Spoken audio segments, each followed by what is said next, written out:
L'on s'attache, on s'emprisonne. Christophe Maé est notre invité aujourd'hui dans le JT de la musique.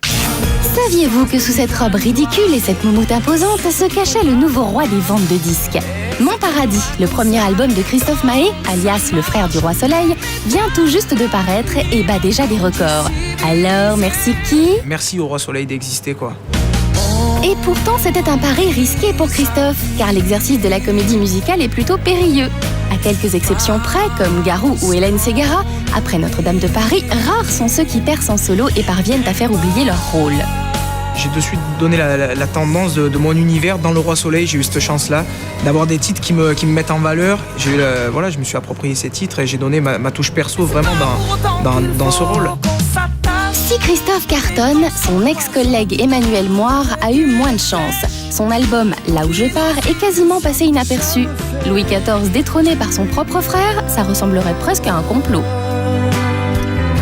C'est un rôle qui a un capital sympathie énorme et ouais, les gens m'ont adopté.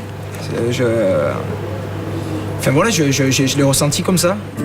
Bon alors, revenons à nos moutons. Il ressemble à quoi ce fameux album qui cartonne?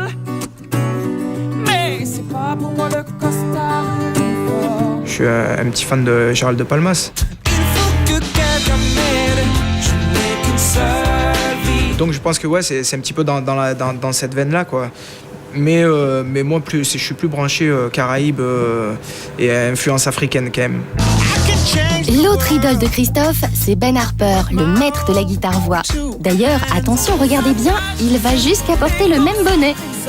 Et ma grande révélation artistique, c'est la découverte de Stevie Wonder à l'âge de 15 ans, un truc comme ça. Et puis voilà, j'ai voulu jouer de l'harmonica comme lui, chanter comme lui, je reprenais ses morceaux, j'essayais de l'imiter comme je pouvais. Oui, il y avait du boulot. Le moins qu'on puisse dire, c'est que la ressemblance entre Stevie et Christophe n'est pas vraiment frappante. Mais le travail acharné, ça paye. À l'âge de 17 ans, j'ai eu la chance de prendre une guitare et de commencer à vraiment chanter et d'avoir un thème de voix naturellement typé un petit peu black, quoi. Sa voix, voilà ce qui distingue vraiment Christophe de tous les autres. Et pour ce don du ciel, qu'est-ce qu'on dit? Merci. À qui, je sais pas, mais voilà. Alors qu'est-ce que je fais moi ce week-end? Bon bah alors lundi, JT de la musique c'est fait.